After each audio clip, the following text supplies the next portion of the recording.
চট্টগ্রামের আনোয়ারায় উত্থাপিত বাজেটকে স্বাগত জানাতে গিয়ে অর্থ প্রতিমন্ত্রী ওয়াসিকা আয়েশা খানের অনুসারীদের সঙ্গে স্থানীয় সংসদ সদস্য ও সাবেক ভূমিমন্ত্রী সাইফুজ্জামান চৌধুরী জাবেদের অনুসারীদের মধ্যে ধাওয়া পাল্টা ধাওয়া ও সংঘর্ষের ঘটনা ঘটেছে। বিকেলে উপজেলার বন্দর কমিউনিটি সেন্টার এলাকায় এই ঘটনা ঘটে। এ সময় উপজেলা আওয়ামী লীগের সভাপতি সহ আহত হয়েছেন ২৫ জনের বেশি।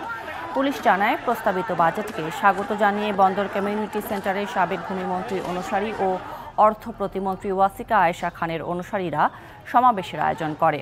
সমাবেশ শুরুর পর উভয় পক্ষের অনুসারীরা স্লোগান দেয়া নিয়ে দুই পক্ষের মধ্যে বাকবিতণ্ডা শুরু হয়। এক পর্যায়ে সংঘর্ষে জড়ায় দুই পক্ষ। মুহূর্তে পুরো এলাকা রণক্ষেত্রে পরিণত হয়। সংঘর্ষ চলে প্রায় ঘণ্টা খানেক ধরে। এক পর্যায়ে পুলিশ লাঠিচার্জ করে ও টিয়ার শেল নিক্ষেপ করে পরিস্থিতি নিয়ন্ত্রণে আনে। নগদে ৫০০ টাকা বা তার বেশি পেমেন্টে পেতে পারেন ঢাকায় জমিসহ ২০ কোটি টাকার পুরস্কার।